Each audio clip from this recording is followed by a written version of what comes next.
Seperti yang kita dengar dari Ustadz Abdul Somad, dia bukan mengkaji agama lain, tetapi dia mengkaji Al-Quran, mengkaji kitab sucinya sendiri. Tetapi, masalahnya, Al-Quran isinya menuduh agama lain dengan sembarangan, dan memberikan perintah untuk menyerang orang-orang yang beragama lain. Emang apa sih nggak boleh? Sombong amat.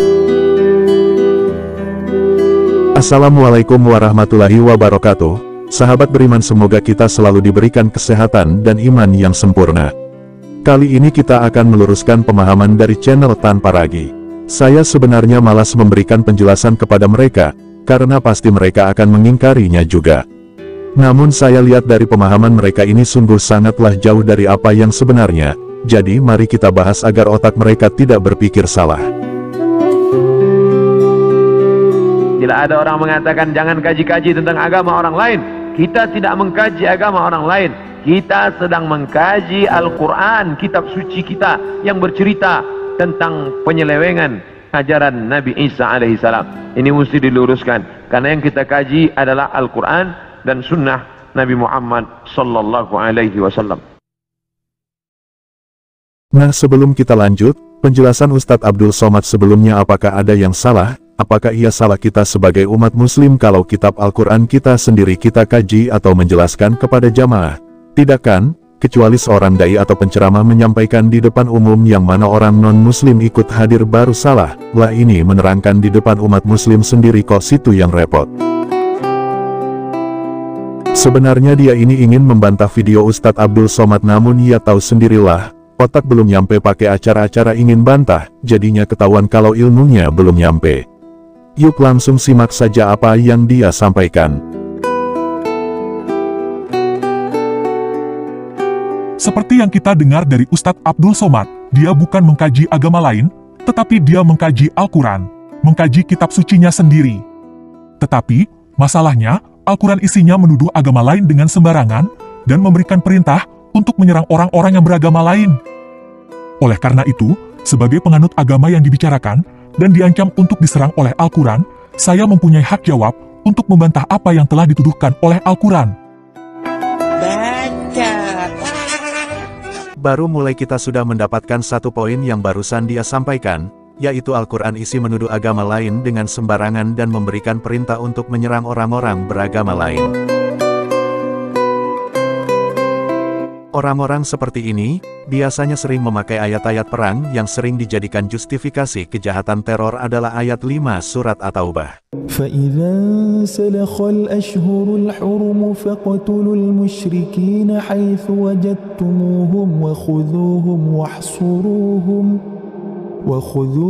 وَاحْصُرُوهُمْ وَاقْعُدُوا لَهُمْ كُلَّ مَرْصَدٍ فَإِن تَابُوا وَأَقَامُوا الصَّلَاةَ وَآتَوُا الزَّكَاةَ فَخَلُّوا سَبِيلَهُمْ إِنَّ اللَّهَ غَفُورٌ رَحِيمٌ.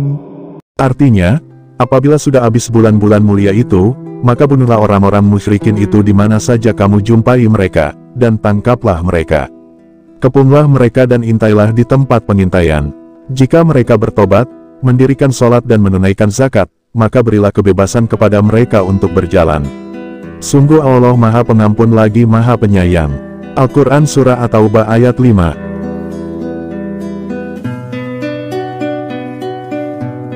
Sekilas ayat ini menunjukkan perintah yang sangat tegas untuk memerangi orang-orang kafir, orang yang tidak seiman, siapapun itu, yang dianggap kafir, berlainan agama, maka semuanya wajib diperangi dan dibunuh. Ya jelas mereka pemikirannya seperti itu karena mereka menafsirkan seenak jidatnya sendiri, terlebih di masa sekarang, di mana manusia dengan berbagai latar belakang agama yang berbeda-beda hidup dalam satu lingkungan, satu kota dan satu negara.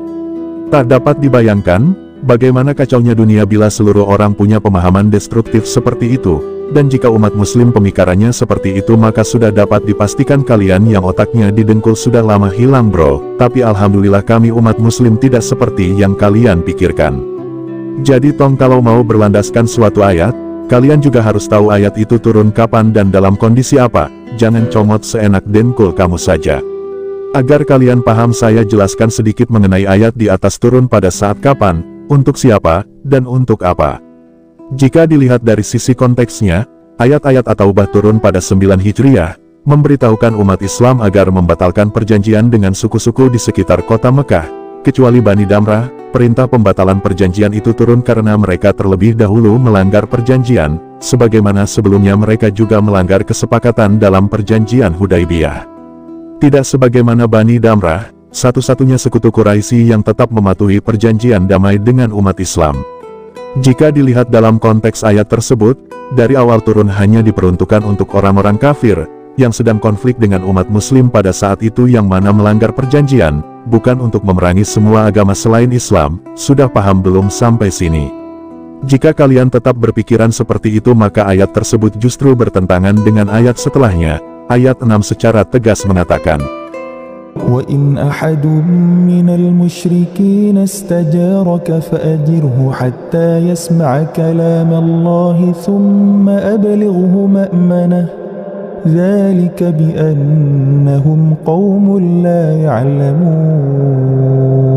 Ayat ke-7 secara jelas memperbolehkan melakukan perjanjian kepada orang-orang kafir, dan mematuhi perjanjian tersebut selama mereka juga mematuhinya. Kemudian ayat ke-8 membolehkan membatalkan perjanjian dengan orang kafir ketika mereka melanggar perjanjian.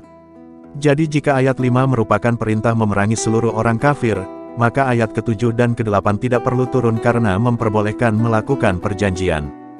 Jadi kalian yang sering memakai ayat-ayat perang dalam Al-Quran kalian juga harus memahami dalam konteks sebenarnya. Tapi percuma juga saya jelaskan panjang lebar seperti ini, ujung-ujungnya mereka pasti mengingkarinya juga.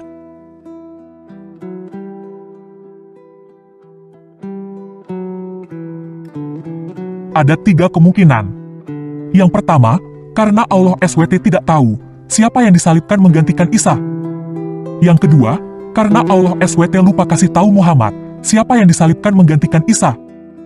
Yang ketiga, karena Al-Quran memang bukan wahyu dari Tuhan. Yang manapun juga yang benar, kenyataannya, Al-Quran adalah kitab yang tidak jelas. Mengapa Al-Quran tidak dengan gamblang menyebut nama orang yang disebut diserupakan dengan Nabi Isa? Itu karena Allah tidak menganggap begitu penting menyebut nama seseorang yang diserupakannya dengan Nabi Isa.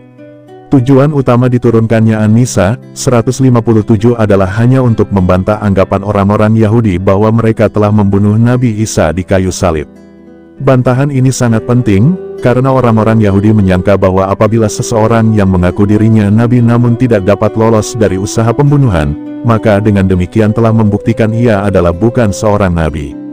Jika kalian yakin bukan Yudas yang diserupakan dengan Nabi Isa, coba jelaskan Yudas mati kenapa?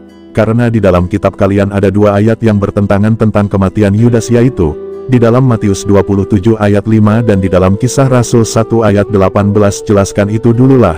Tidak perlu saya cantumkan di sini karena kalian bisa baca sendiri, entar dikira kita yang ngarang lagi. Dari kedua ayat ini kita bisa ambil kesimpulan bahwa kematian Yudas merupakan bualan kalian saja yang dimasukkan ke kitab kalian. Karena tidak mungkin terdapat 2 versi atas kematian seseorang. Jika Allah selalu ada dalam pikiranmu, maka iman akan selalu ada di dalam hatimu. Sekian dari saya, semoga dapat bermanfaat bagi kita semua. Wassalamualaikum warahmatullahi wabarakatuh.